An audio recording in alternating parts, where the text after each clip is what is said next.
boa tarde a todos. Muito obrigado pela participação de vocês em mais um webinar da Sociedade Numismática Brasileira. Para nós é um prazer estar recebendo tanto associados como não associados aqui nessa reunião virtual. E nós esperamos que essas reuniões se mantenham. Eu já adianto que agora sim, na semana que vem, vai ser a palestra do Paulo. Infelizmente, ele não pôde fazer nessa semana e o Tomás brilhantemente vai substituí-lo. Mas na semana que vem já está confirmado a palestra do Paulo Abreu sobre graduação de moedas brasileiras, escala Sheldon. Assim que essa apresentação finalizar, uma hora depois eu já devo abrir o formulário de inscrição e enviar a imagem de divulgação, mas agradeço novamente a todos que estão aqui participando hoje. É um prazer estar aqui mais um sábado. Infelizmente nós não podemos estar na sociedade, mas estamos aqui virtualmente reunidos. E antes de dar início à apresentação do Tomás, eu vou só fazer a apresentação do curso que está sendo promovido pelo professor Alberto Passhaus. Nós temos o prazer em comunicar a aula inaugural do curso de Fundamentos de Numismática do Instituto Federal da Paraíba, com apoio da Sociedade Numismática Brasileira, ministrada pelo presidente da SNB, Gilberto Fernando Tenor, com o tema A Importância do Estudo da Numismática. Essa aula inaugural ela vai ser realizada no dia 15 de junho, segunda-feira, às 8 horas da noite, com um link a ser disponibilizado em breve. Então, como parte do início desse novo curso promovido pelo Instituto Federal da Paraíba e capitaneado pelo professor Alberto, vamos ter essa aula inaugural proferida pelo Gilberto Tenor. Então, em breve, nós enviaremos esse link para acesso a essa aula para todos vocês. E, então, dando início à nossa tarde de apresentações numismáticas, Tomás, que é associado da Sociedade Numismática Brasileira e colecionador também, meu amigo há algum tempinho já, vai dar o início a essas apresentações. Obrigado a todos. Primeiramente, gostaria de agradecer o Bruno pelo convite, né? E também pela sociedade por estar proporcionando um encontro assim, já que só podemos nos encontrar nesse momento de maneira virtual. É muito gratificante poder falar de um tema que, apesar de ter sido tão presente na história do Brasil, ainda ser muito desconhecido dentre os colecionadores brasileiros. As macuquinas, elas circularam irrestritamente por toda a América Latina e Norte América, né? Por quase 500 anos, até meados do século XX. Nos Estados Unidos, mais exatamente, até metade do século XIX. São peças que tiveram uma importância incomensurável para a história mundial e que é muito bacana estar podendo falar um pouco que eu consegui adquirir de conhecimento dessa área, porque eu não tenho dúvidas de que eu sou só um aprendiz, estou iniciando, engatinhando ainda nesse tema. Uma honra ter aqui Roberto Mastali, do Equador, que é um dos maiores estudiosos de macuquinos do mundo, com foco, inclusive, no Escanor de Potosí, que eu vou abordar. E também devo muito ao Daniel Sedgwick e ao Frank Sedgwick. E, claro, ao já falecido, alguns anos atrás, Emílio Pauletti, da Argentina. E muitos outros que dedicaram décadas de estudo e empenho para conseguir resgatar documentos até então perdidos e criar livros que nos ensinam essa parte da história que é contada pelas macuquinas. Então, para iniciar, acho que está tudo certo com a tela aqui. Para começar a falar das macuquinas, a gente tem que pensar primeiro no que acontecia no mundo naquela época. Então, em finais do século XV, Cristóvão tinha descoberto a América, em 1492, financiado pela recém-rainha da Espanha unificada, né, Isabel de Castela, casada com Fernando de Aragão, que são os monarcas que fizeram a Guerra de Reconquista, que foi o que tornou os reinos todos espanhóis no país absolutista, né, criou a monarquia absolutista espanhola. Cristóvão Colombo, isso já foi mostrado em vários filmes, vários livros, ele foi até a Rainha Isabel, pessoalmente, pedir esforços, um financiamento para que ele pudesse tentar descobrir a América. Tentar descobrir a América não, né? Tentar descobrir terras novas para a coroa espanhola. Ele foi rejeitado pela coroa portuguesa. A transmissão está muito ruim. Oi? Melhorou a conexão? Bruno? Aqui está tudo funcionando perfeitamente, pode continuar. Ah, ok. Fiquei com medo de ser o Wi-Fi daqui. Então, Colombo, financiado por Isabel, da Espanha, conseguiu descobrir a América. A necessidade de criação de moeda aqui se deu algumas décadas depois, com a vinda enorme de europeus que vieram para cá, com promessas de terra, promessas de riquezas, promessas de muita coisa que estava aqui esperando para ser descoberta e alcançada. Falei anteriormente da unificação da Espanha. A Espanha, antes de ser unificada, eram vários reinos que eram independentes. Então, com a unificação, os reis católicos, né, que era como eles eram conhecidos, pois eles impuseram o catolicismo na Europa, e inclusive na Espanha, inclusive expulsaram os mouros, os árabes. Eles decidiram fazer uma unificação da moeda. Afinal, como o país era todo um só, as moedas tinham que ter uma circulação legal e restrita. A definição que foi tida naquela época foi o padrão escudo de ouro. As moedas, primeiramente cunhadas, uma das séries cunhadas, né, no finais do século XV e início do XVI, foram os excelentes de ouro. Então, tinha moeda de meio excelente até de 10 excelentes. Existe também a de 20 excelentes, mas é uma moeda raríssima.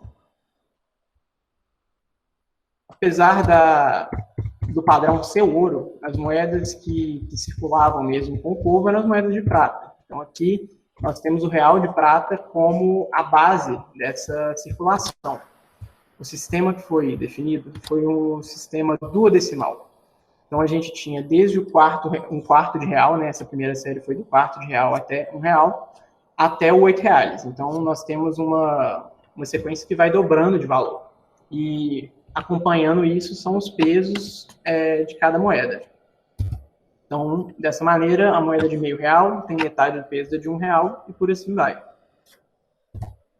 Aqui tem uma série já de moedas cunhadas no vice-reino de Potosí, só para ilustrar todas as moedas que começaram a circular nas Américas no vice-reino de Potosí.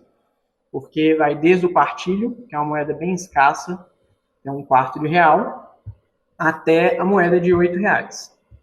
A escala aqui está um pouco confusa, foi mais para caber no slide. Não necessariamente a equivalência de tamanho é a mesma. Olha, a Espanha decidiu dividir todo aquele território que havia sido conquistado em virreinatos. Os virreinatos são, em português, os vice-reinos, são grandes extensões territoriais que são governadas pelos virreis, os vice-reis, que eram pessoas de confiança do rei da Espanha. O primeiro que nós tivemos foi o da Nueva Espanha, que hoje compreende o México, toda a América Central e as ilhas do Caribe. E o segundo foi o Virreinato do Peru, que basicamente toda a América do Sul, retirando a parte brasileira, né, a parte portuguesa, por causa do Tratado de Tordesilhas. Já nos próximos séculos, o Virreinato do Peru foi dividido entre Nueva Granada, que é o norte da América do Sul, Colômbia, Equador, e o Novo Reino de La Plata, onde hoje é Argentina, parte do Chile e Uruguai, principalmente. Os primeiros tesouros encontrados, né, pelos espanhóis na América foram o ouro e a prata, além de algumas pedras preciosas e semi-preciosas, dos indígenas locais. Aqui nós tínhamos várias tribos por toda a América, sendo as principais os astecas, maias e incas.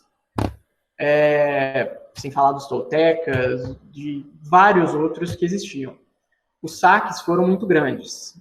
Nós tivemos vários conquistadores, como Francisco Pizarro, como Hernán Cortés, em que dizimaram as populações indígenas, não só com armamento bélico e guerreando, mas também com doenças como a cólera, até vírus como o da gripe foram devastadores. Uma coisa que nós estamos vendo hoje, que é a preocupação com os povos indígenas da Amazônia, que não tem imunidade nenhuma contra... Lógico que nenhum de nós temos contra o coronavírus, mas esse contato que estamos tendo mais com tribos isoladas está mais perigoso ainda na atualidade. Aqui tem algumas imagens de artefatos de ouro. Alguns não são ouro puro, obviamente, tem várias ligas, mas esses artefatos eles começaram a ser saqueados e levados para a Europa, como prova para o rei de todos os tesouros que estavam ali a serem descobertos. A questão agora era descobrir de onde que estava vindo todo esse ouro.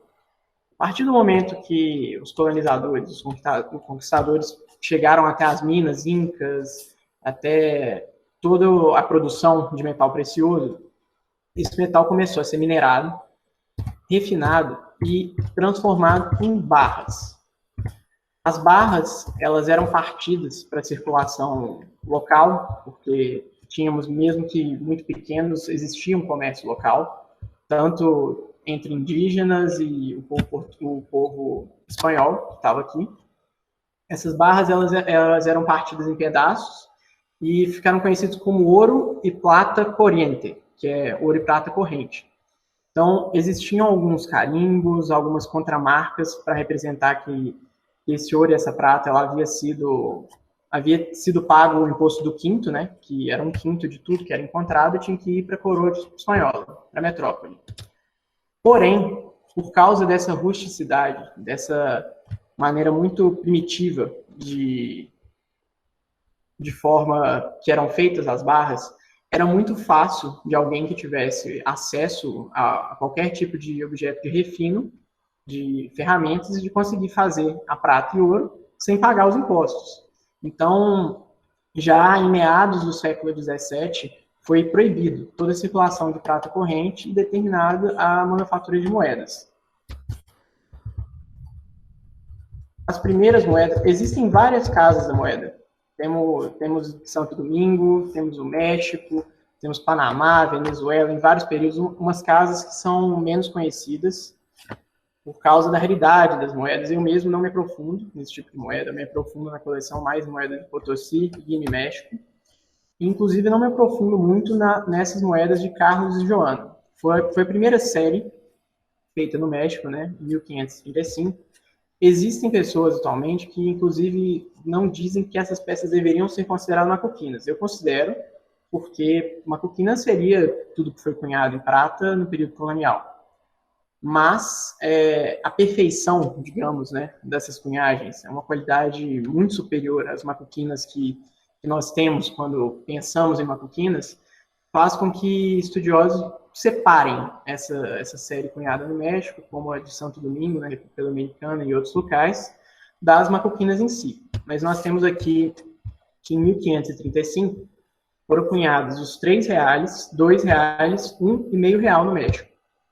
E depois, em 1537, cunharam as de R$4 e R$8. Eu coloquei aqui só para exemplificar moedas de R$4 do primeiro tipo, que é conhecido como Early Series, que seria a primeira série, e o tipo segundo, que seria Late Series, em inglês, série tardia.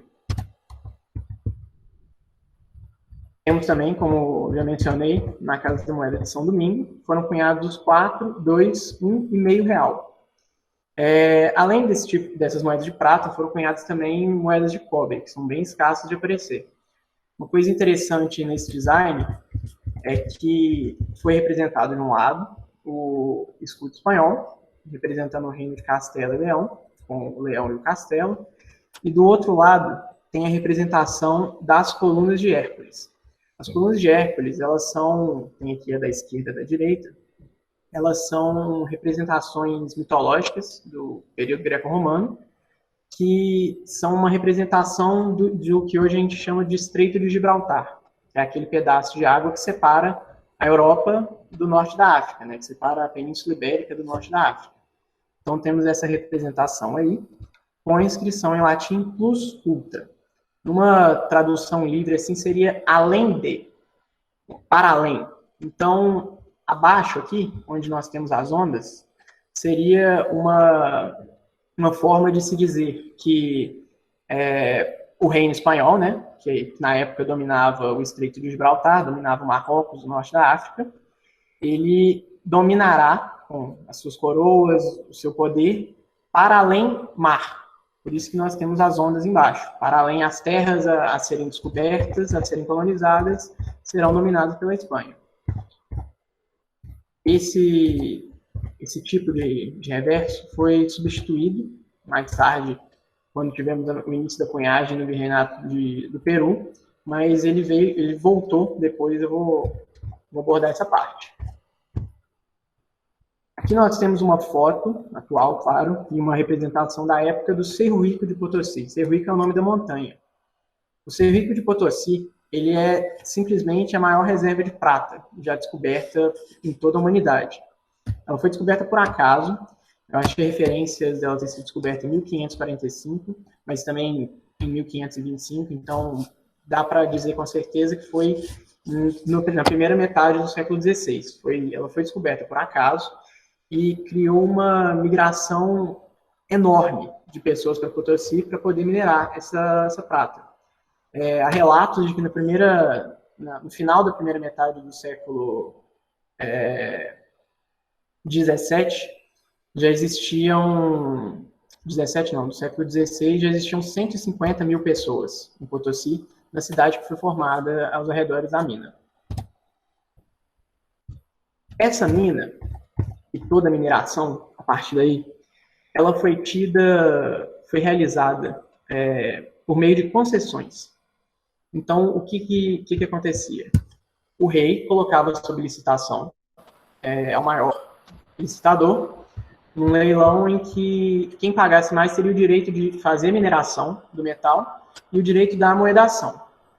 Então, muitas vezes essas concessões elas eram vitalícias, e muitas vezes quem ganhava essas licitações eram nobres espanhóis que nunca nem haviam vindo para a América. Eles controlavam tudo de longe, tudo da Europa, e tinham todo o controle da mineração aqui. Coloquei uma representação aqui de o que seria uma cunhagem de moedas manuais.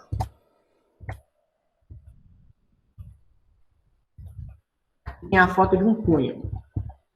Esse cunho ele é mais tardio, mas de uma época um pouco mais distante do que eu estou explicando aqui agora, mas dá para ver como era feita a imagem em negativo. Então, os gravadores eles realizavam toda a gravação da moeda em negativo para que ela pudesse ser cunhada depois. Essas moedas elas sempre levavam o nome do gravador, que era o encarregado de toda a cunhagem das moedas. Ele atestava toda a qualidade da prata, o peso, atestava que aquilo tudo havia sido pago os impostos, o imposto do quinto, e de que estava tudo correto com aquela moeda em circulação.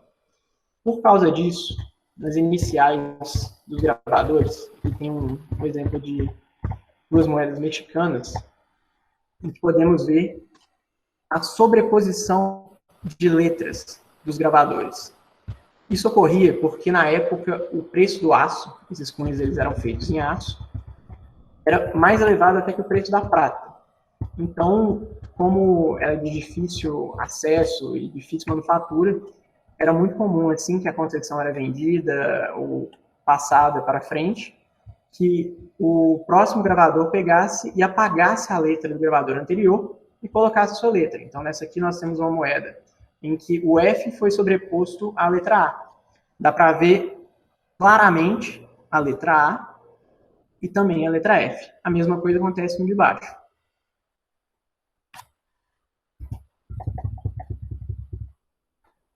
Aqui tem 2 fotos das casas de moeda de Lima, que funcionou entre 1568 e 1571, primeiramente, e depois se assumiu a de Potosí. A Casa da Moeda de Lima, ela foi a primeira do Virreinato do Peru. Lá, os gravadores fizeram moedas como essas aqui, que eu coloquei no início para representação, principalmente o quartilho que nós temos aqui.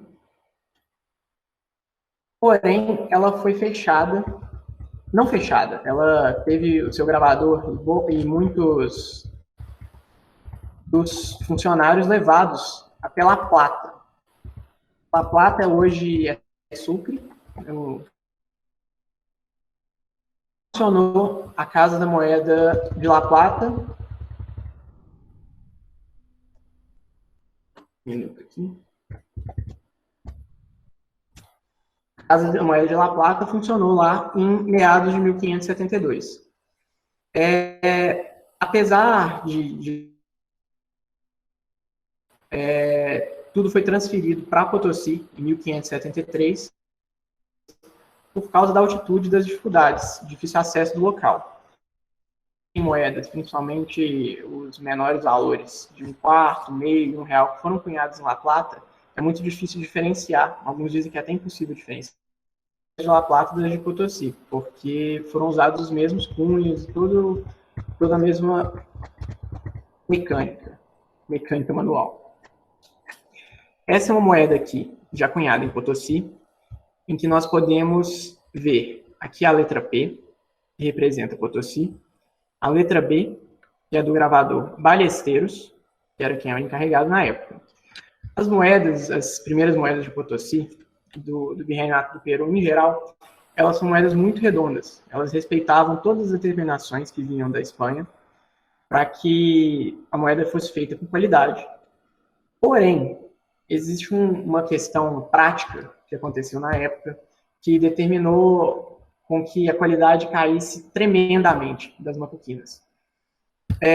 Apesar de elas serem feitas também para circulação local, as moedas elas começaram a ser feitas, como eu mencionei lá, da prata corrente, mas para evitar o contrabando, para evitar a evasão dos impostos. Então, elas continuavam sendo feitas para ser levadas para a Espanha. Então, o destino dessa moeda, por mais bem feita que fosse, era ser derretida para que na Espanha fossem cunhadas as moedas metropolitanas, cunhadas pela coroa espanhola. Então, isso foi crucial, porque eles estavam trabalhando de uma maneira que tinha que ser rápida, para conseguir amoedar o mais rápido possível, e as moedas elas tinham destino para ir para a Espanha. Então, começaram a se tornar mais desleixados, digamos, ao longo dos gravadores, a fiscalização da qualidade foi caindo, sempre caindo mais. Agora a gente tem que definir o que é uma macuquina. Tem hipótese de que vem da língua inca, que é o quechua, mas também não se sabe ao certo com que se compararia a origem. Ela é chamada em vários países latino-americanos de macaca ou macaco. Também uma teoria que vem dessa palavra árabe que imagino que a pronúncia seja similar, né, mas não vou nem tentar, mas que o significado seria algo garantido, algo verdadeiro. E isso se dá, inclusive, diretamente ligado ao fato da fiscalização feita pelos gravadores. Eles colocavam seu nome, a inicial do seu nome, porque estavam botando a mão no fogo por aquela moeda.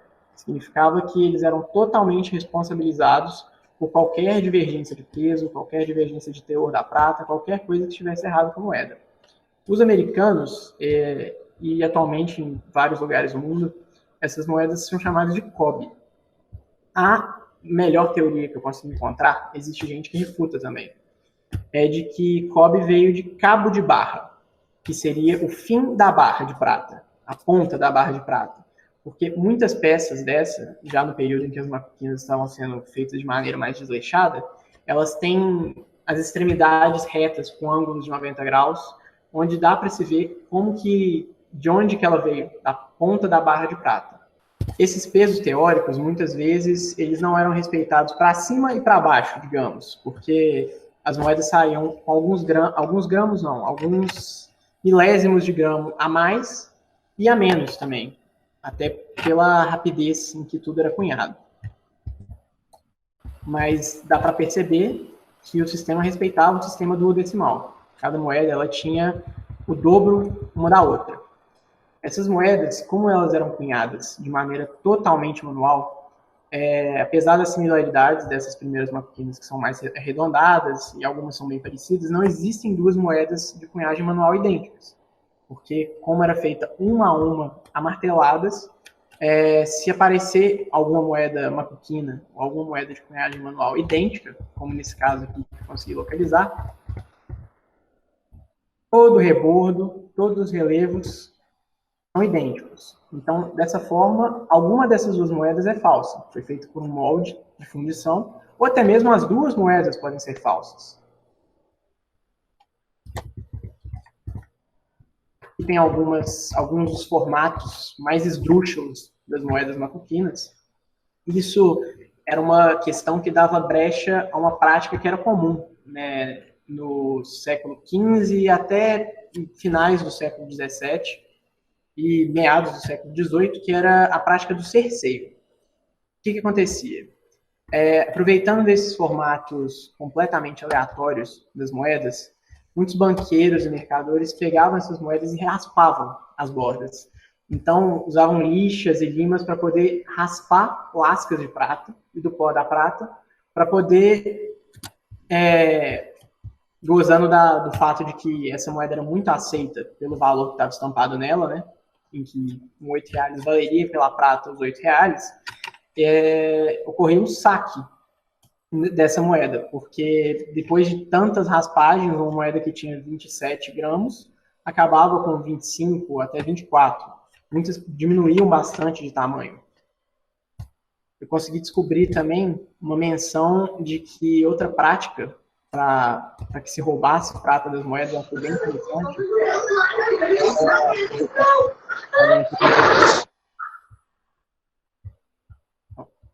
Ok.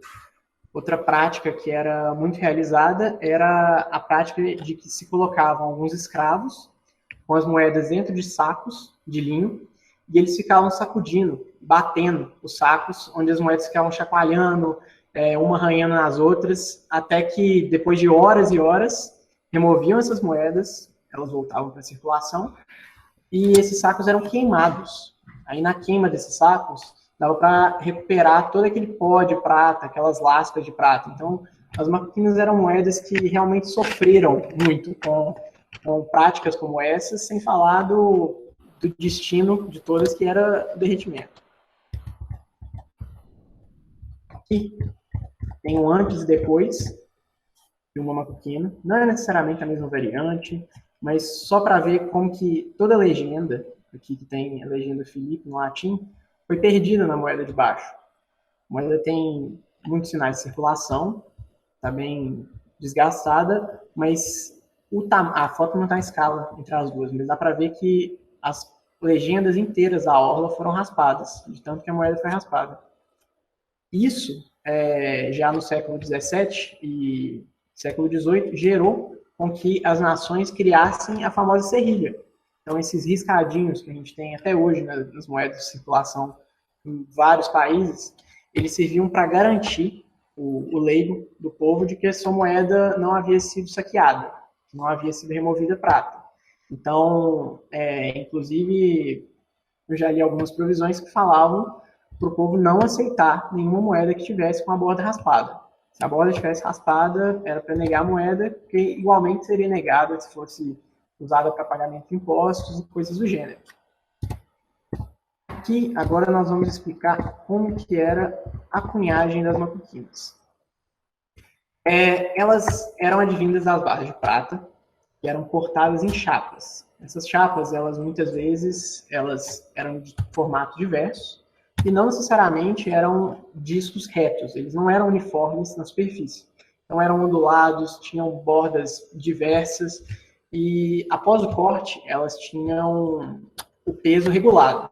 Então, a barra de prata era cortada, com machadadas, por exemplo, claro que tinham as ferramentas próprias, ela era cortada e os discos eram pesados. Aqueles que tivessem com peso acima, recebiam cortes, talhos, igual nessas fotos aqui acima, dá para perceber algumas. Houve correção. E essa seria uma que dá para ver um dos lados da barra de prata. Foi marretada aqui, talvez onde foi removido um pedaço de prata, aqui também. Depois desses discos, eles seguiam para serem cunhados. Os relatos da época, que bate com vários registros da cunhagem manual como um todo, é de que um cunho ficava preso numa superfície, ficava fixo, e esses discos eles eram aquecidos. Então, o aquecimento servia para que a prata ficasse mais maleável, para na hora da batida, né, da pancada, simultaneamente fosse cunhado o anverso e o reverso, a cara e a coroa da moeda. Então, aqui temos o disco que está fixo, o cunho que está fixo, o disco liso, o cunho solto de cima e a martelada. Aqui temos um moedeiro segurando o cunho de cima, com o disco no meio, e o outro moedeiro que tem um braço forte, porque a marretada era muito forte, ficava encarregado só da cunhagem. Então, essa batida, muitas vezes, ela causava um ressalto.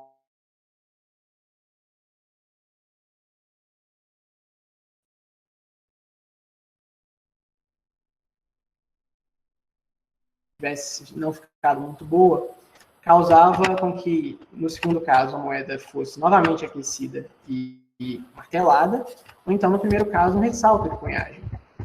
Nós temos o caso mais comum de se ver, que é uma moeda que foi recunhada, né? Ela voltou para os cunhos, dá para ver o número 8, duplicado, as colunas de Hércules aqui duplicadas, aqui o escudo, em um ângulo até diferente, e uma que não é tão comum, mas aparece, eu acho muito interessante, até tem uma assim na coleção, é que na hora que eles foram retornar a moeda para ser novamente cunhada, eles viraram ela do avesso. Então, aqui nós temos a cruz e o número 8 com as colunas. E do outro lado, apesar da cruz não estar muito visível, tem também as colunas duplicadas. Então, ambos os lados receberam ambos os cunhos. Outra questão que dificulta a identificação das matutinas é o que eu falei sobre a irregularidade nas superfícies do disco. Então, como o disco ele não era perfeitamente liso, os discos para serem cunhados, muitas peças elas têm áreas em que não receberam a cunhagem. Elas são naturalmente lisas. Se essa moeda fosse feita hoje, ela teria sido dessa maneira, não há desgaste. Aqui tem um outro exemplo prático, que era uma coisa muito comum já em meados do século XVIII em Potosí, onde a cunhagem estava bem desleixada e poucos relevos eram transferidos nessas moedas. Aqui, novamente, nós temos aquela moeda que eu mostrei mais cedo, onde eu vou explicar as maneiras mais comuns de se identificar uma macuquina. Quando a moeda está geralmente nesse estado aqui, em que pouca coisa é visível, a primeira coisa que se procura é a letra monetária. No caso dessa aqui, a letra monetária fica à esquerda, que é o P de Potosí. Na presença da letra monetária e na letra pode ser, inclusive, na presença apenas da letra do gravador, já dá para saber de onde que veio e o período de funcionamento dos gravadores. No início, quando eu comecei a colecionar essas peças, eu achava uma loucura as moedas não terem datas, mas, se possível, em alguns casos, datar até os meses que elas foram fabricadas. Porque existem registros históricos com todos os funcionamentos de cada gravador, quando eles atuaram, quando encerraram suas atividades, e hoje, para mim, faz completo sentido. Organizado, existiam as concessões de cada gravador, porque a partir do momento que eles colocavam as suas letras nas moedas e a partir do momento que a concessão era vendida, essa letra tinha que sair, porque eles não queriam mais ser responsabilizados por moedas que não estivessem sido cunhadas por eles, pela sua fiscalização.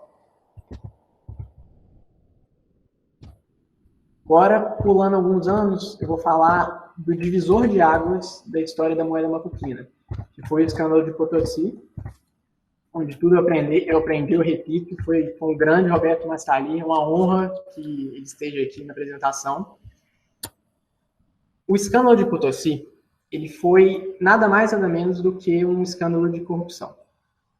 Essa decrescente falta de, ou melhor, essa crescente falta de fiscalização nas moedas de Potosí, que se iniciou desde o início dessa cunhagem mais rústica, em que as moedas não eram tão redondas, em que foi uma quantidade tão imensa de prata que tudo era uma correria, uma confusão.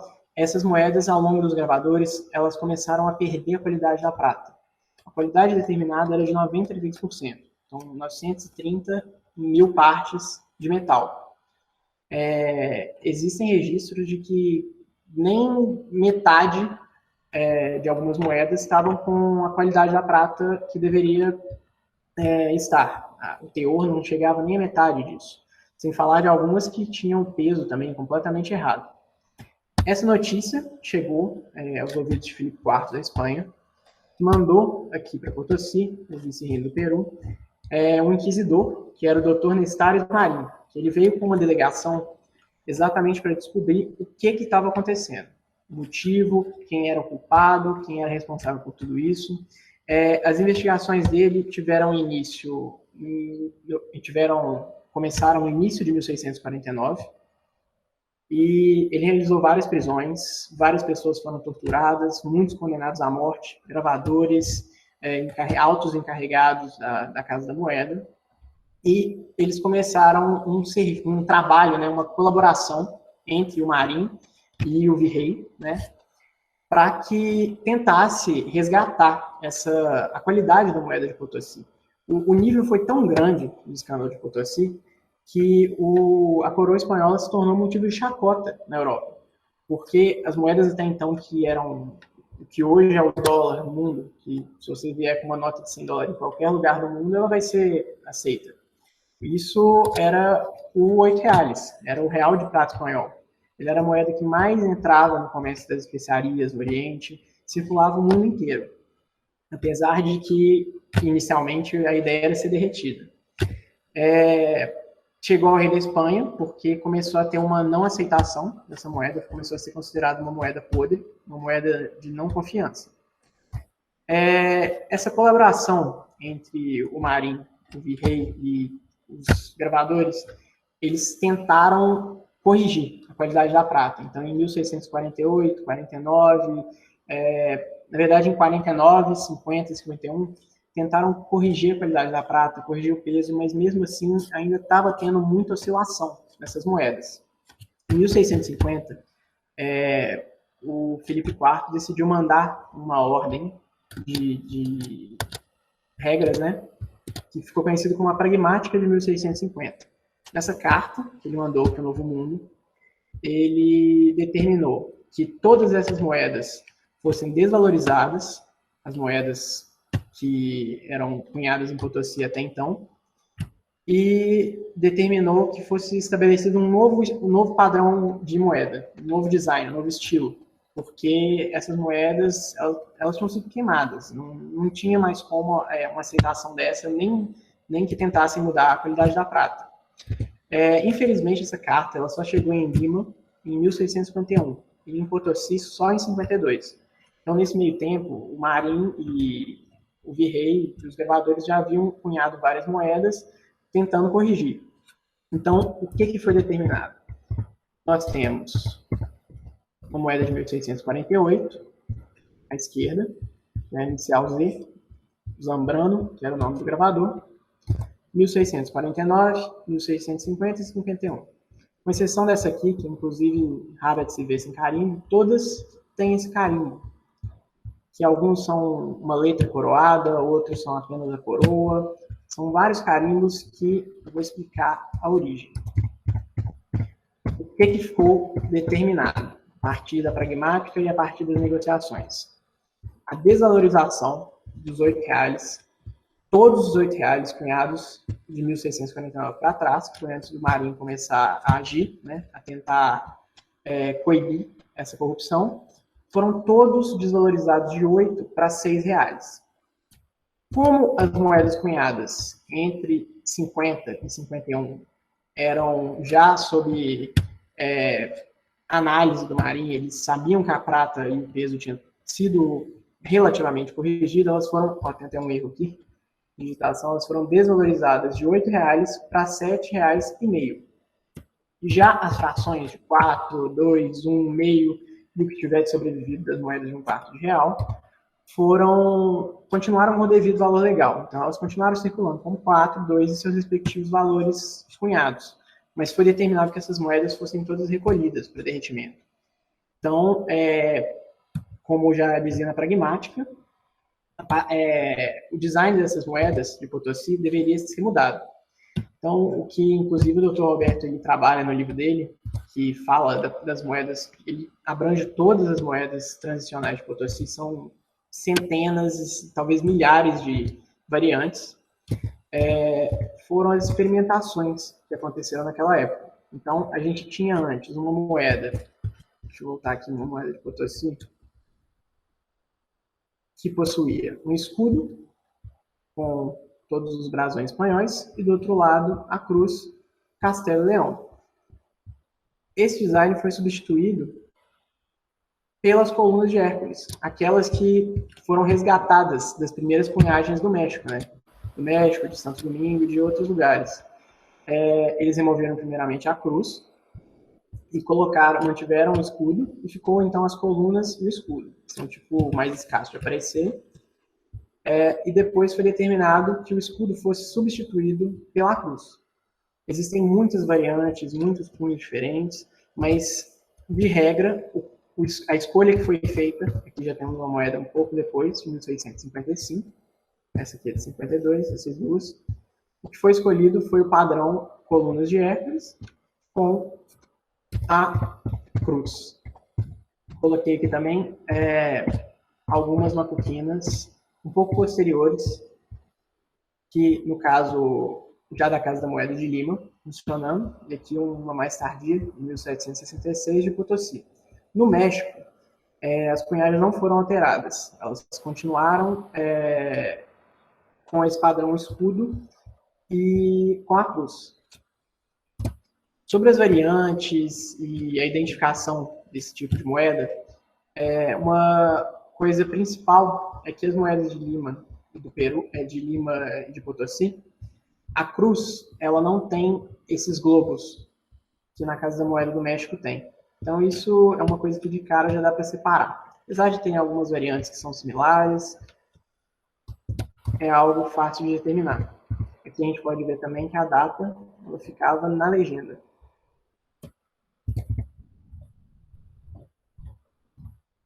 Pulando mais algumas décadas, nós tivemos o começo do fim das macuquinas.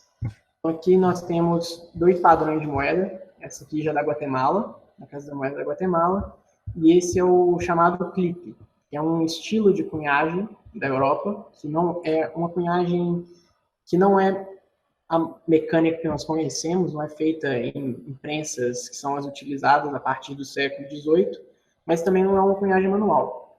Essa cunhagem ela era feita a partir de chapas de prata, que eram achatadas, e os discos eram cortados. Esses discos eram colocados em prensas, que foram mandadas, aqui no caso, para o México, também na Guatemala, e essas prensas cunhavam. Então aí nós já não temos mais a cunhagem a martelo. Gostaria de agradecer ao amigo do Panamá, Jorge Proctor, que é um grande estudioso também, fez descobertas sobre gravadores desconhecidos da Casa da Moeda de Potosí. Ele me deu uma explicação bem pertinente, porque essas moedas, apesar de serem chamadas de clipe, elas não são feitas da maneira que os clipes eram feitos. Os clipes eram feitos com rolos como cunhos. Então, essa moeda ela era comprimida com um rolo, que inclusive muitas eram abauladas. Essa moeda, no caso da mexicana, ela não era cunhada dessa maneira. Ela era feita em chapas, também da mesma maneira que os clipes, mas elas eram já cunhadas em prensas. Então, muito obrigado pelo Jorge por ter esclarecido isso.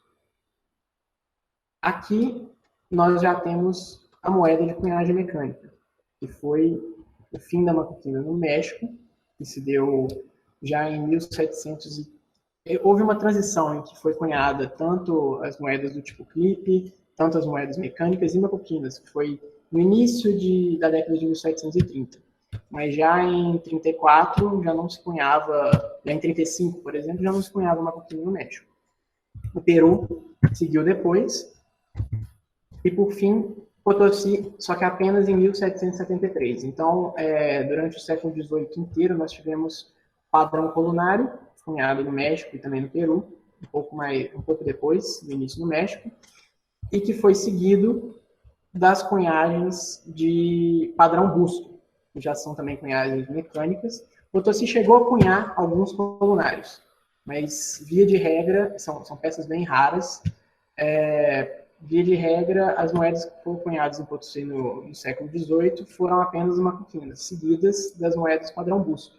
Então, os colunários eles se limitaram mais ao México e também Guatemala e também algumas outras casas menores de moeda, porque as principais a gente tinha na cidade do México, Potosí e a do Peru, de Lima. Aqui tem um assunto muito bacana de ser abordado as macuquinas, que são as macuquinas do tipo coração, que é o coração. Coração flamejante, no caso. Existe muita polêmica, mas o que se tem, uma das boas teorias, é de que essas moedas elas foram comemorativas, elas foram cunhadas dessa maneira já na Casa da Moeda, foram recortadas. Se bem que, para explicar elas, é melhor explicar primeiro o que foram as Royals.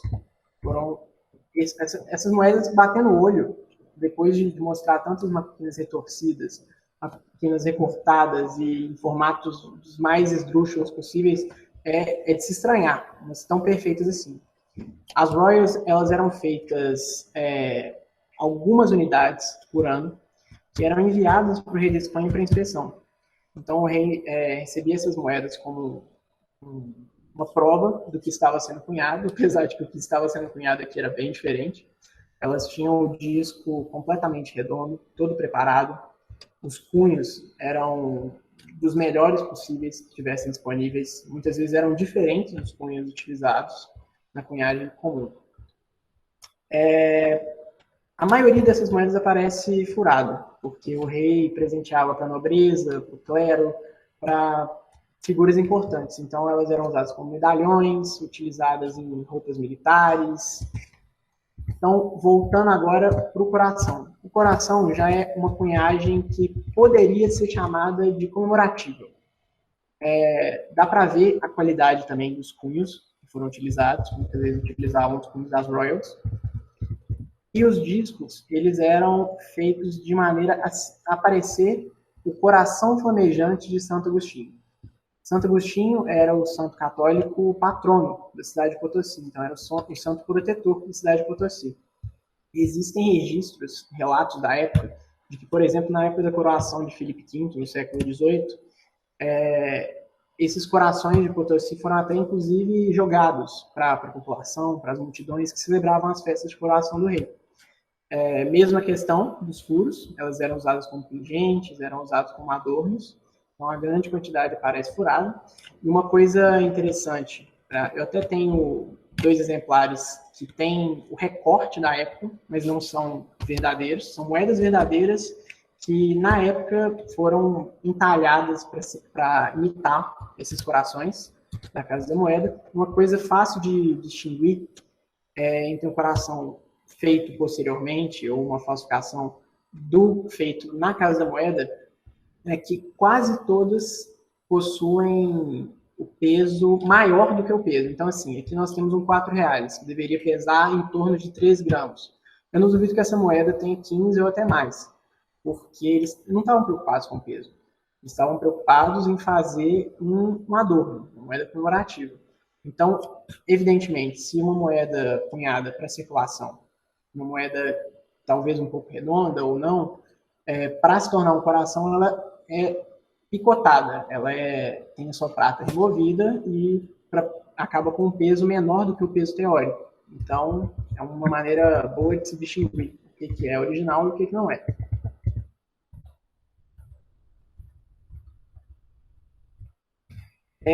As macuquinas, apesar de muita gente não saber o aqui no Brasil, elas circularam irrestritamente. Então, principalmente nas regiões do Nordeste, nas regiões costeiras, que eram onde tinham as maiores cidades, as macuquinas serviam totalmente como moeda legal.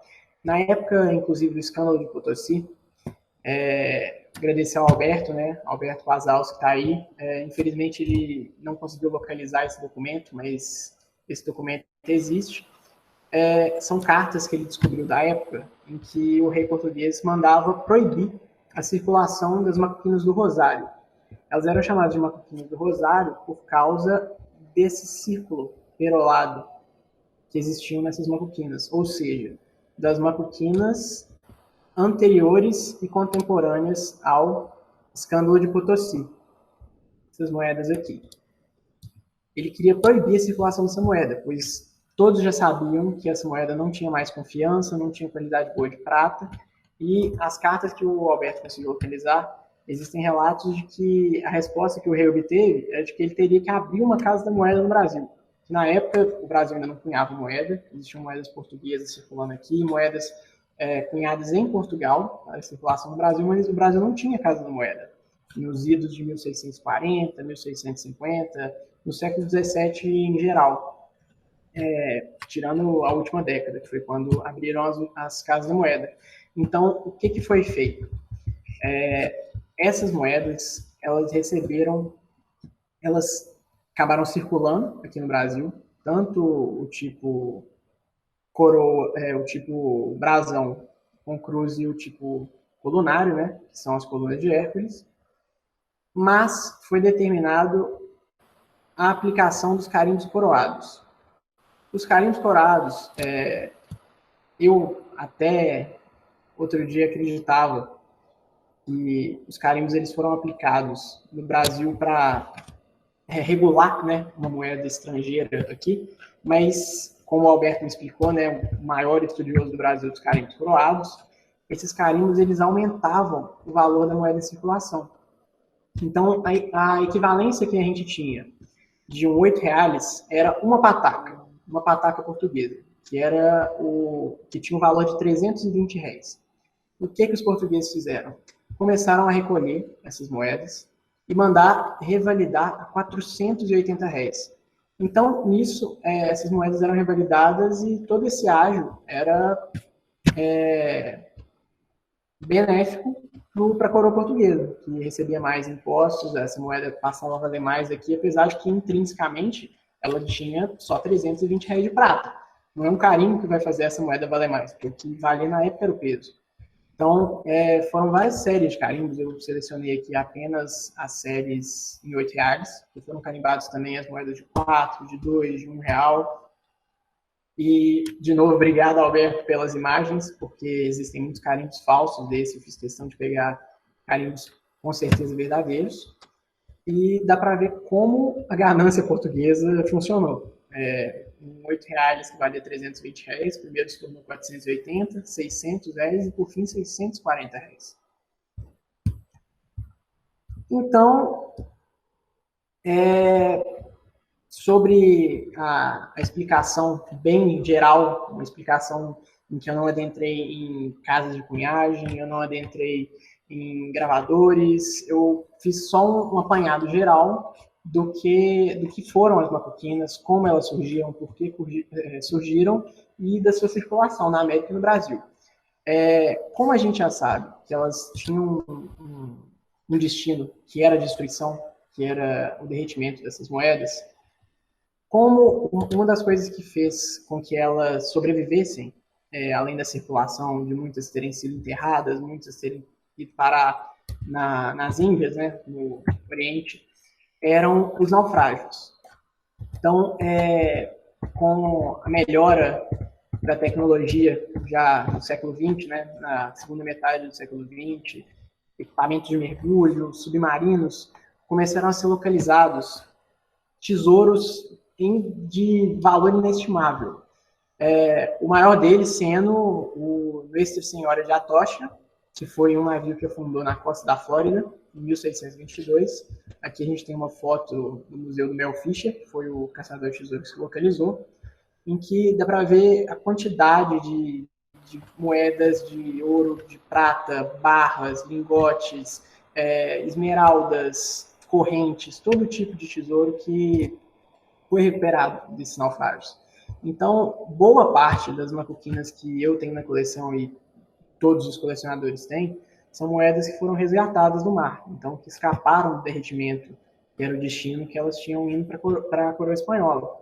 Foram moedas que, no caso, tem também o naufrágio da frota de 1715, que vários naufrágios afundaram por causa de um furacão, também na costa da Flórida. Mas também tem os casos de naufrágios como o do São José, que é um naufrágio português, que afundou com moedas macuquinas numa batalha que foi das maiores batalhas da coroa portuguesa, da história naval portuguesa. Então, nós temos, mundo afora, naufrágios no Oriente, naufrágios na costa da África. Esse São José que eu mencionei foi na costa de Moçambique. Naufrágios piratas, como o Aida, que é um naufrágio que ocorreu na costa de Massachusetts.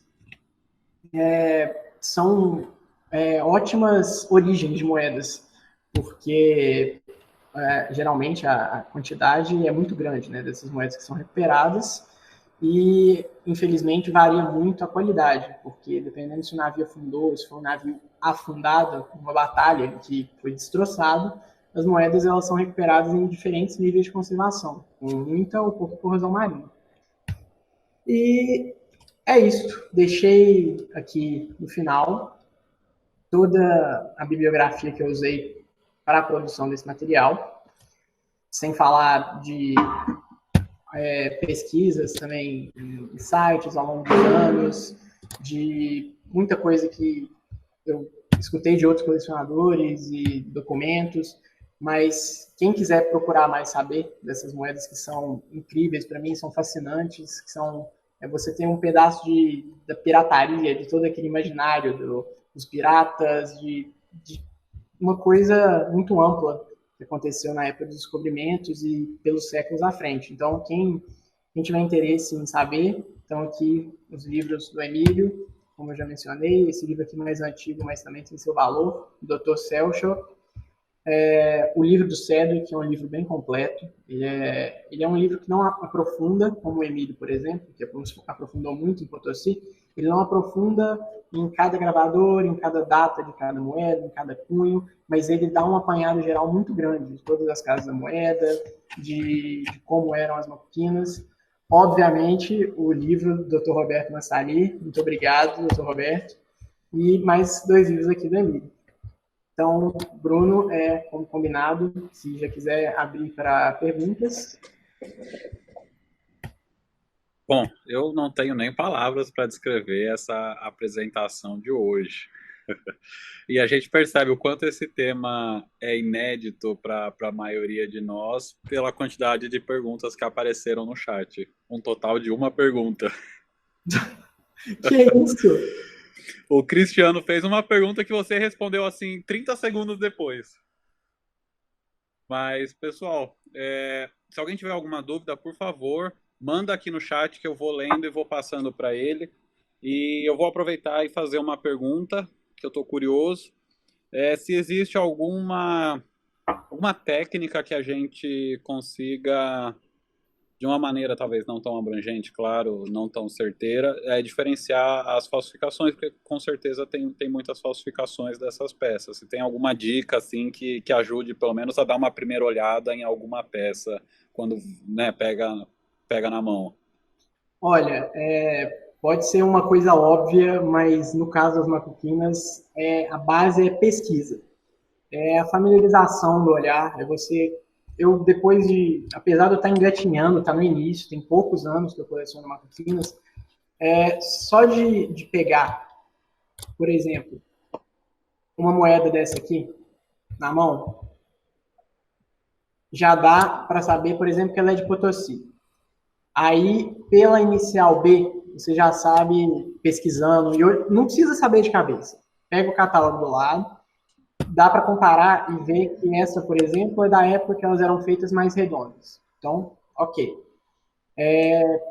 Uma coisa que é boa de pesquisar é que se você quer comprar uma moeda, por exemplo, você quer comprar uma moeda dessa aqui. Deixa eu ver como tem a data. Essa aqui, apesar de desgastada, né? Ou melhor, de não ter uma cunhagem muito forte, um R$ 8 do México, gravador F, que se não me engano era Francisco Vergara Flores, ou melhor, não, é isso mesmo.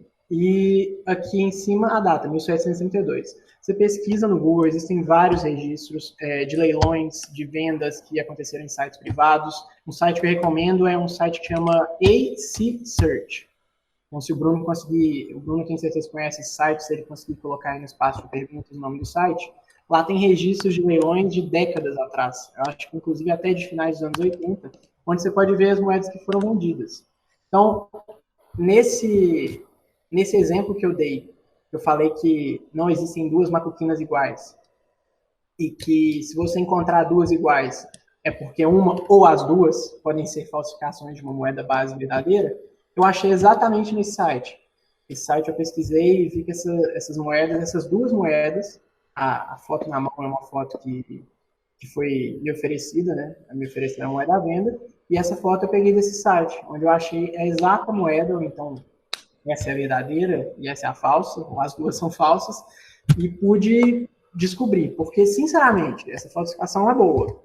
Eu não tinha acesso ao peso, o peso geralmente é um indicador muito bom, porque as moedas falsas, elas quase sempre têm um peso menor, mas olhando é difícil, porque o Dr. Roberto sabe melhor que eu, essa moeda aqui é uma moeda do período de transição, né? Um pouco depois do período de transição do escândalo de Potosí, com R$ 2. A maioria das moedas que sobreviveram do período de transição de Potosí foram resgatadas num naufrágio que chamava Capitana. Esse naufrágio ele afundou na costa do Equador, foi recuperado, se não me engano, no início dos anos 90, talvez final dos anos 80. Inclusive, eu li no livro do Dr. Roberto que foi o que fez ele focar nessas moedas do período de transição. Ele por morar no Equador, né,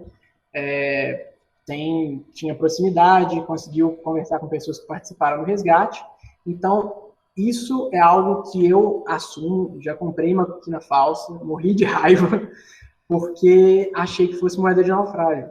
Uma moeda de naufrágio, quando ela é replicada no molde, ou até uma moeda que não seja de naufrágio, o molde de fundição ele deixa a moeda falsa com furinhos.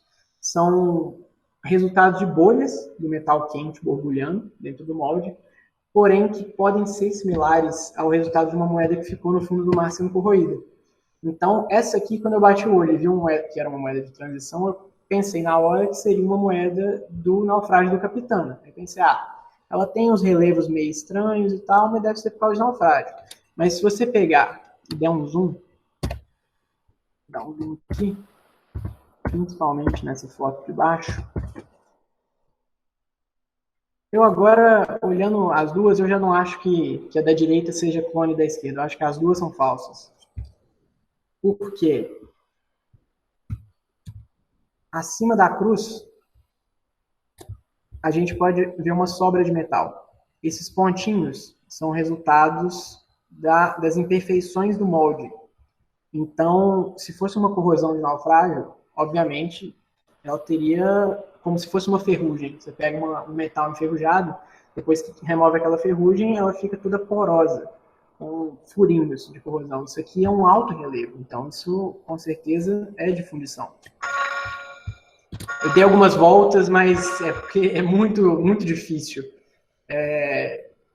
Eu recomendo comprar de vendedores respeitados, né, Bruno? Apesar de que ninguém é isento.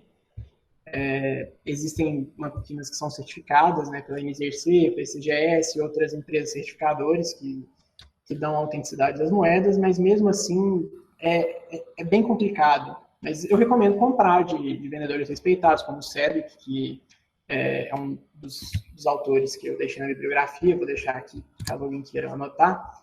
O Cedric tem um dos maiores, se não o maior leilão de moedas maquinas do mundo.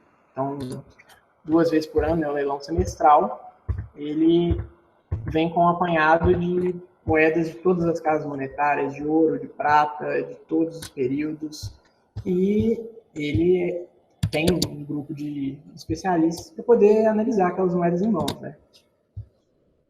Bom, maravilha, muito obrigado pela resposta. Agora eu vou começar a fazer as perguntas que surgiram no chat agora. Aqui temos a do Cristiano, que ele perguntou: Tomás, você poderia comentar a importância das descobertas de tesouros afundados como Nuestra Senhora de Atocha e o Flete de 1715 no estudo das Macuquinas? Foi mais ou menos o que você falou, mas se quiser fazer algum comentário complementar. Uma coisa que, porque apesar de eu ter já comentado a respeito disso, como o Cristiano falou, a importância disso foi criar esse imaginário, que inclusive é um imaginário que me trouxe para as Macuquinas. É você ter uma moeda que ficou 300 anos no fundo do mar, uma moeda que pode ter vindo um navio pirata, ou pelo menos ter passado nas mãos de piratas, uma moeda de tesouro, uma coisa que muita gente, mesmo que tenha uma peça dessa só na coleção, considera uma das peças mais preciosas por toda essa história que ela carrega. Então, a descoberta da tocha, ela foi na década de 60, né, com o Mel Fisher. Várias descobertas vieram depois, existem macuquinas recuperadas até na costa brasileira. Mas a descoberta da tocha foi crucial, porque no início essas moedas, inclusive com o tamanho da descoberta que foi a tocha, muitas eram vendidas a preço de banana. Então, pouco mais do que o preço da prata, e depois, com os livros que vieram surgindo, toda essa bibliografia que eu coloquei aí, que as macuquinas começaram a ser compreendidas pelo que são. Porque isso, o Fábio me corrigiu aqui, não foi na década de 60, não, foi em 85 a tocha. Acho que o Mel Fisher ele começou os trabalhos na década de 60, mas o Atocha mesmo foi só em 85. Obrigado, Fábio. Então, assim, se não fossem esses naufrágios e todo esse imaginário que vai em volta dos tesouros, eu acho que pouquíssimas pessoas teriam interesse em Macuquinas, porque, convenhamos, muitas delas aparecem com praticamente nada cunhado, com bordas raspadas, não são moedas bonitas, comparando com moedas de cunhagem mecânica e até muitas moedas de cunhagem manual, como as moedas greco-romanas. Um denário de prata, a qualidade da cunhagem deixa muito a desejar, se você olhar ou melhor, supera muito uma cunhagem macuquina. Mas acaba que com o estudo e o empenho em entender toda a origem e as coisas que influenciaram o tipo e a maneira que elas eram cunhadas, você começa a apreciar a beleza nas irregularidades, a beleza do tanto que elas são toscas, digamos. Maravilha. Vamos para a próxima pergunta.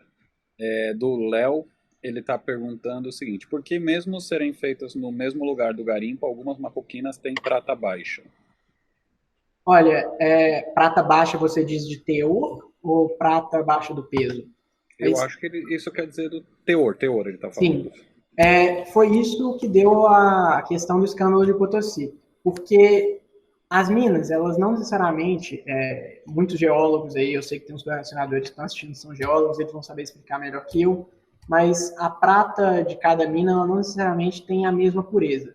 E a forma que ela é extraída não necessariamente vai deixar uma pasta base de prata que vai ter aquela concentração exata almejada. Então, o fato das pressas de cunhagens que se deram a partir da década de 1570 até os finais dos anos 1650, 1640, houve esse decréscimo da fiscalização que fez com que meio que elas fossem feitas de qualquer jeito, sem falar da corrupção, porque toda aquela prata que era deixada de colocar, imagina, se você tem aqui uma quantidade X de prata, isso, considerando que a prata tem que ter 93%, as moedas têm que ter 93%, dá para fazer uma quantidade Y de moedas. Agora, se você diminui a qualidade da prata, dá para fazer mais moedas, utilizando um outro metal menos valioso para fazer a liga. Então, nisso, toda essa corrupção e essa falta de fiscalização fizeram com que essas moedas elas perdessem a qualidade do metal.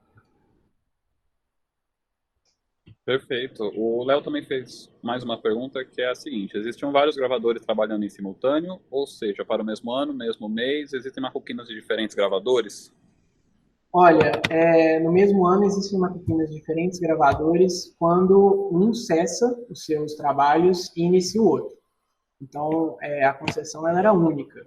Então, eu já vi casos de aprendizes trabalhando junto, então, casos de pai e filho gravadores, que inclusive compartilhavam a mesma letra monetária, como foi o caso do gravador Balesteiros e alguns outros casos, mas em cada casa da moeda tinha o seu único gravador. Então, não eram várias pessoas colocando o mesmo nome na moeda na mesma época.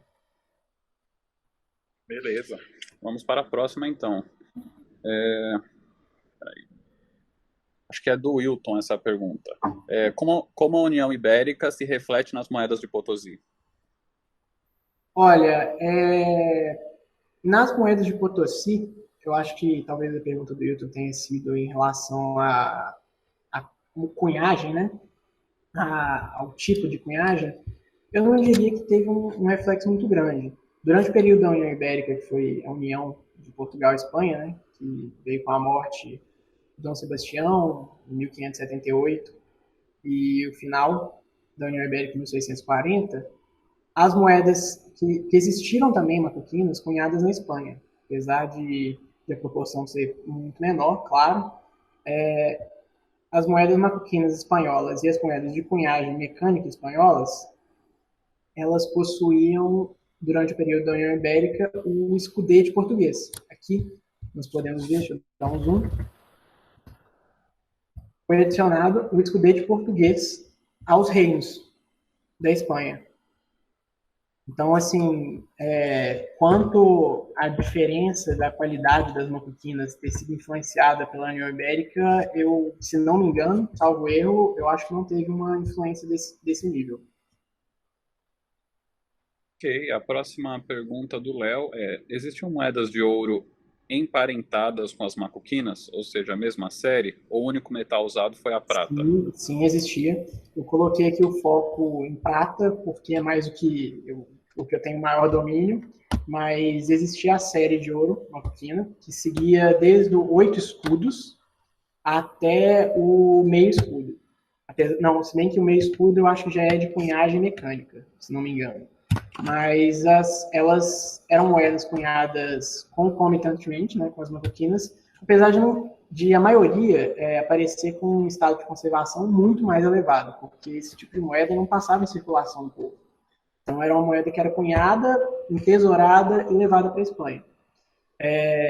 Mesmo destino, ser derretida para criação de moeda espanhola, mas elas sempre aparecem em bom estado porque o ouro, metal nobre que pode ficar centenas, milhares de anos no fundo do mar, sofrendo os efeitos de corrosão, ele não se deteriora. Então, as moedas que foram recuperadas da frota de 1715, do Atocha e de vários outros naufrágios onde tiveram máquinas de ouro, elas, depois de devidamente preservadas e restauradas, a superfície é perfeita, como se tivesse sido cunhada ontem. Então, existem sim as macuquinas de ouro, que é uma coleção bem mais cara, bem mais inacessível, digamos. Depende do bolso, claro, acessibilidade, mas uma coquina de ouro, geralmente as metropolitanas são mais comuns do que as coloniais. Então, uma metropolitana de R$ 2 tem mais ou menos 6 gramas de ouro, que daria no peso do ouro mil e poucos reais. No peso atual, que o ouro está até bem alto. Não é uma moeda que ultimamente está sendo vendida a menos de 700 euros, por exemplo. A próxima pergunta é do Luciano Carvalho Múcio. Ele quer saber ao todo quantos tipos de macuquinas foram cunhados e se tem uma estimativa. Olha, as estimativas de tipos é difícil dizer. Existem os tipos principais, que foi esse primeiro tipo, escudo com cruz. Durante o período de transição foram inúmeras variantes que deram origem final às macuquinas com os colunários, né? Mas, em relação a quantidades cunhadas, também é muito difícil dizer, porque existem alguns escassos registros da época, mas eles não diziam quantas moedas foram cunhadas, eles diziam quantos reais. Então, eles diziam quantos pesos, né, na época, que eram a soma dos reais. Então, falava, foram cunhados não sei quantos escudos e pesos em moeda de prata no ano tal em Potosí. Dá para fazer estimativas, muito é difícil fazer estimativa, porque como só fala, é igual virar e falar, foi cunhado no Brasil em moedas 10 bilhões de reais em 2020. Só que se você não destrinchar em moedas de R$ 1, de 50 centavos, 10 centavos, 25 centavos, não tem como fazer essa estimativa. Então, apesar de existirem registros de quanto de dinheiro, de valor, foi cunhado em alguns anos, não tem como saber a quantidade de moedas. O Guilherme Fernandes, ele quer saber se existe algum exemplar que seja mais raro ou mais valioso e, em média, qual que é o valor de uma moeda macuquina. Olha, existem macuquinas de US$ 100, às vezes vou usar como padrão R$ 8, para ser mais fácil de exemplificar. Que as mais baratas, uma de R$ 0,5, que é aquela pequena, dá para achar por US$ 20, depende da conservação, depende do ano, de o que está visível de identificação. O mesmo se vale para os R$ 8, mas um R$ 8 comum, com o mínimo de identificação, que você saiba que é de Potosí, ou do México, alguma coisa do gênero assim, está na faixa atualmente dos US$ 100, dos 80, cento e poucos euros. Agora, o céu é o limite. Existem macuquinas de centenas de milhares de dólares.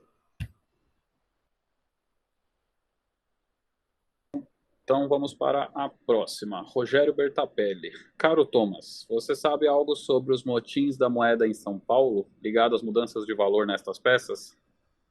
Olha, nesse quesito da carimbagem, eu ainda estou iniciando muitos estudos.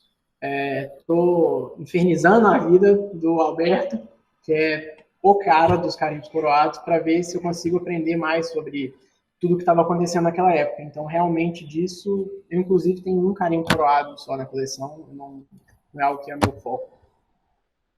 Vou ficar te devendo Maravilha. essa. Essa eu já sabia que você não foca nos carimbos coroados. Eu vou perguntar, né? Tá aqui. Tem mais algumas perguntas que o pessoal fez sobre carimbo. De fato, o Tomás já tinha comentado que esse não é o foco dele, né? O foco dele são as macuquinas mesmo, não a macuquina brasileira, abrasileirada pelo carimbo. Então, essas perguntas de carimbo eu vou passar e vou ir para as próximas. O Fábio tinha pedido para você comentar um pouco sobre as macuquinas de ouro. Você já fez alguns comentários sobre isso. E o Léo Marques quer saber o que caracteriza uma macuquina. Ou seja, qual é a definição padrão de uma macuquina e se toda macuquina tem de ser cunhada manualmente. Sim, todas as macuquinas foram cunhadas a partir do martelo. São moedas de cunhagem manual, não usam prensas nem nada. E são as moedas cunhadas na América Espanhola, em diversas casas da moeda, desde o período do descobrimento até finais do século XVIII. Essas são as moedas macuquinas. E eu tenho uma pergunta do Fernando Garcia, que ele quer saber se as falsas eram de época ou são falsas modernas. Olha, falsas de época, eu já vi algumas, principalmente encontradas em naufrágios e encontradas com detector de metais na região da Ásia, mas elas são incomuns. Geralmente, porque a gente tem até que diferenciar o que é uma moeda falsa e uma moeda falsificada. Uma moeda falsa é uma moeda que eu pego aqui e falsifico uma moeda de R$ 1 para poder utilizar como dinheiro mesmo. Agora, uma falsificação é uma moeda feita para enganar colecionador. Então, uma falsificação de obra de arte é algo feito para enganar colecionador. Então, é muito mais comum de aparecer moedas falsificadas, maquinas falsificadas, do que maquinas falsas de época. Maravilha, tema falsa e falsificada dá bastante discussão, principalmente aqui no Brasil. A outra pergunta que nós temos do Léo é a seguinte: por serem feitas com o objetivo de serem derretidas para converter em outra moeda na metrópole. Todas as macuquinas viajaram até a Espanha e ali algumas se salvaram de ser destruídas ou também se colocavam para circular lotes nas colônias antes de viajar à metrópole. Nesse caso, sim, existiam uma pequena parte dessas macuquinas eram soltas para circulação. Só que, como a grande maioria era para derretimento, isso foi uma das coisas que contribuiu para que a qualidade da moeda ela diminuísse muito, porque o ritmo que eles tinham de produzir, para que fosse suficiente também ter uma moeda de circulação na colônia, teve que perder a qualidade, né? O padrão fez com que elas se tornassem muito mais toscas. E essas moedas, a partir do momento que elas tiveram aceitação na Ásia, elas começaram a circular mundo afora. Então, apesar de, desde o início até o fim, as maquinas terem o objetivo de serem moedas para alguma circulação local, porém, o objetivo maior, o derretimento na Europa, para que fizessem moedas espanholas, sempre houve moedas que foram parar na Ásia, foram parar na África, e muitas receberam carimbos, receberam regulações de peso, em que a parte da prata foi removida, tem cortes, tem talhos, muita coisa foi feita a partir dessa moeda, até porque sabiam que a prata de Potosí era boa. Uma prata, além de ser das minas de Cerro Rico serem as maiores minas de prata do mundo, são minas que têm uma qualidade de prata muito boa.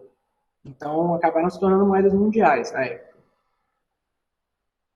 O Fábio está pedindo para que você fale um pouco da Estrela de Lima, que tem uma história muito interessante. Esse é um tema que eu queria ter abordado, mas eu acabei esquecendo. É um tema que eu não tenho, assim, eu não estudei a fundo, mas basicamente é algo que aconteceu em 1659, na Casa da Moeda de Lima, que estava funcionando, começando a ter um fluxo grande de moedas, em que o virrei ele escolheu uma nova moeda para circular. Então ele escolheu e colocou uma estrela no meio da moeda, no meio da... Vou pegar um exemplo aqui.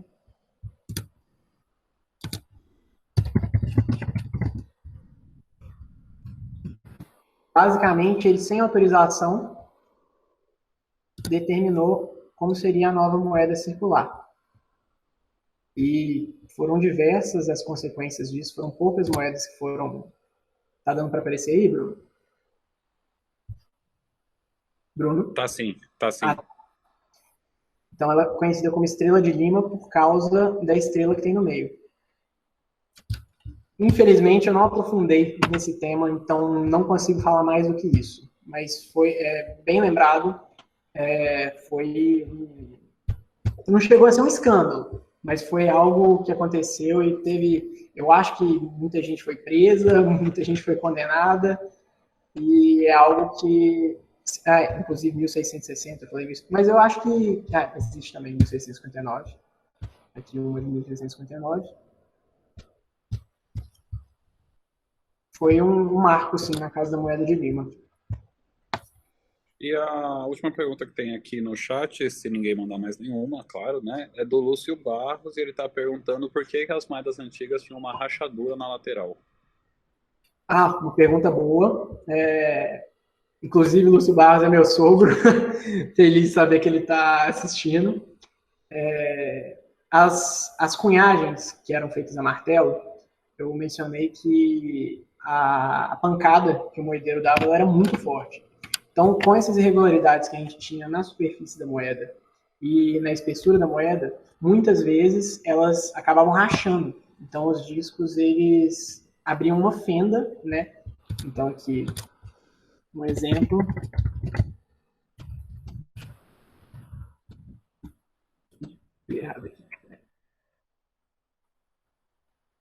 Essa aqui, no caso, não é nem o exemplo que eu queria dar, mas serve para falar de... Vou ver se a imagem vai abrir. Serve para falar das moedas que circularam lá fora. Essa aqui recebeu talhos. Essa internet ajuda. Ela recebeu talhos para testar se a prata era boa. Mas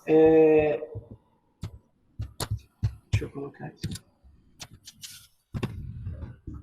Essas fissuras nas moedas eram bem comuns, tanto em moedas já na hora de cunhagem, que tem uma, quanto na hora de receberem os carimbos. Esses carimbos que foram apostos depois do escândalo de Potosí geraram muitas moedas com essas fissuras. Aqui tem uma também. Recebeu 2 carimbos, validando a R$6. Tem aqui a fissura por causa do carimbo.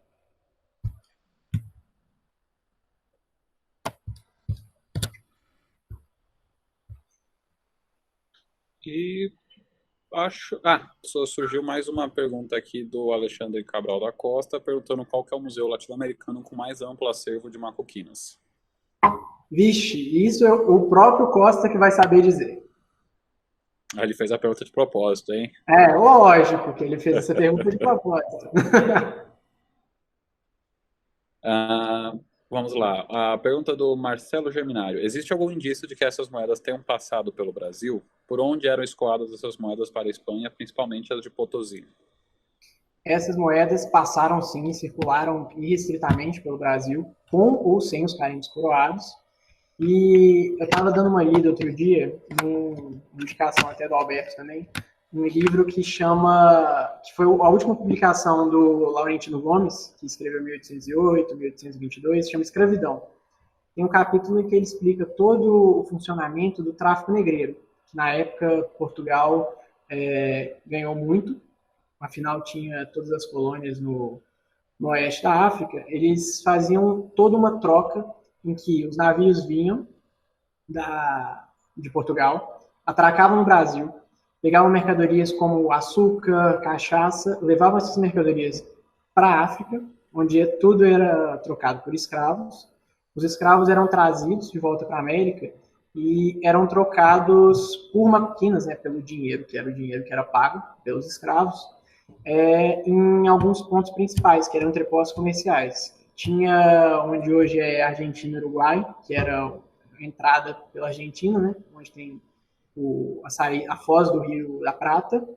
O outro bem famoso era Cartagena das Índias, na Colômbia, que era um local onde os navios atracavam para ir para a Espanha, para levar os tesouros para serem derretidos. E há registros também que eu não consegui achar exatamente, o Alberto me disse a respeito, mas eu não consegui achar exatamente se era por esse caminho. Mas existem registros de que os bandeirantes de São Paulo faziam trocas comerciais, levavam escravos, levavam mercadorias até as colônias espanholas por terra.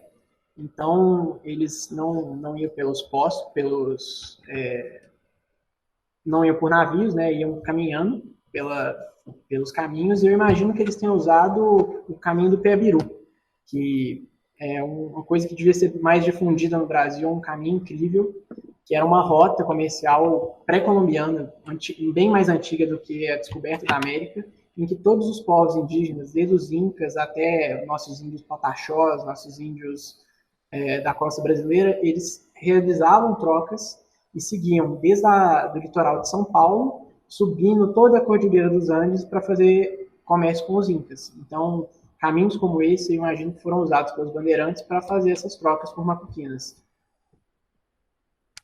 Maravilha. Chegou uma pergunta aqui sobre carimbo novamente, mas não o carimbo coroado, mas esse exato que você abriu na imagem aqui, esse carimbo com coroa espanhola, se eles são mais raros. O carimbo da transição do escândalo de Potosí. E tem a última pergunta que chegou aqui no chat, é do A. Simões Castro. Se você poderia falar um pouco sobre procedimentos apropriados de limpeza das moedas provenientes de naufrágio, macuquinas ou outras. Eu sabia que essa pergunta não ia faltar no dia de hoje. Olha, como as macuquinas, pelo menos os primeiros naufrágios, né, no século XX, que foram descobertos e resgatados, a grande maioria de quem realizou os resgates não eram numismatas, não eram especialistas em moedas, não eram especialistas em restauro, eram caçadores de tesouros. E principalmente nos Estados Unidos, onde a lei, boa parte do que você encontra, eles puderam manter, né, era deles, essas moedas sofreram muito foram limpas, eu costumo brincar, limpas até o osso. Qualquer coisa que tinha em cima da superfície da moeda foi polida, com escova de latão, com bombril, até que a moeda brilhasse. Eles pegavam aquelas moedas que estavam com crostas espessas, com uma superfície de algo que ficou, tinha moedas que estavam com incrustações de corais e poliam até não poder mais. Essa prática ela já foi mais abolida já no final dos anos 90, por exemplo, com um naufrágio que não é naufrágio de Mapuquinas, mas é um naufrágio do século XVIII, que é o Caçador, que é um naufrágio na costa da Louisiana. Essas moedas, apesar de algumas aparecerem polidas, a boa parte foi realmente preservada da maneira correta, sem limpezas muito abrasivas, só removendo as incrustações. Então, assim, aparece muita mapuquina de naufrágio bem polida, dependendo de qual naufrágio que for, mas também aparecem algumas, tanto encontradas no mar, né, em naufrágios, quanto encontradas enterradas. Aí cabe ao achador ou ao numismata ver o que vai fazer com elas. Se vai, tem gente que prefere manter do jeito que estão e tem gente que prefere restaurar. Eu acho que fizeram essa pergunta porque eu já realizei algumas restaurações, eu realizo para algumas remoções de corrosão em moeda de cobre, mas também já removi muita crosta, tanto de moeda de naufrágio quanto de moeda encontrada em terra, então o pessoal me pergunta muito como que eu faço, mas são alguns processos complicados e demanda muita prática e experiência, porque é fácil tirar, mas não tem como voltar o relevo que você arrancou da moeda, porque, inclusive, na prata também, principalmente prata de naufrágio, mas no cobre, por exemplo, uma corrosão pegou o cobre e o cobre se tornou óxido de cobre, que é aquele verde que fica na moeda. Dependendo da idade da moeda, se você remover aquilo de uma maneira grosseira, você vai remover tudo que restou de relevo na moeda, vai se tornar uma chapa lisa. O mesmo acontece com prata, aconteceu com muitas pratas de naufrágio no início dos descobrimentos desses tesouros, né, que foram muito polidas. Deixa eu ver, tem uma pergunta do Maurício que eu vou ignorar, de propósito. E uma pergunta do Roberto Bessa, que é basicamente a primeira pergunta que eu fiz logo no começo, se tem alguma dica básica para reconhecer e fugir das falsificações. É o que eu já falei, né, que comparar muitas fotos, treinar o olhar, ficar com análise familiarizada, muito livro, voltar de volta para ele, aquela bibliografia que eu deixei, que são livros bem completos para quem quer começar. E sempre duvidar. Eu aprendi depois de apanhar muito que na dúvida não compra. Eu já comprei muita moeda falsa e se arrependimento matasse, né? Mas pelo menos o aprendizado fica. Então, se eu tenho qualquer sombra de dúvida sobre a autenticidade da moeda, se não for algo raríssimo que eu vou me arrepender depois de não ter comprado, passo para frente e vou para a próxima sobre bibliografia.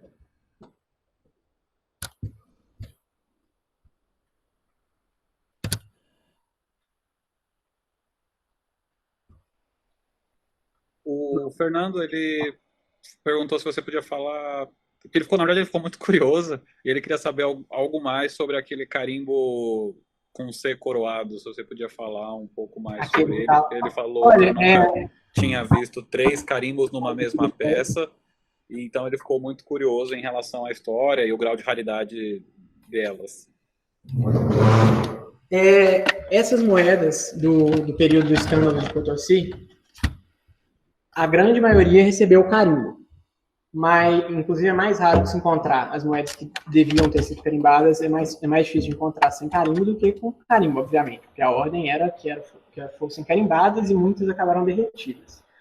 Mas sobre os tipos de carimbo eu recomendo o livro do Dr. Roberto, porque ele destrincha tudo, o livro do Emílio também, os tipos de carimbo, existem vários tipos diferentes, mas todos tinham o mesmo objetivo, que era a revalidação das moedas.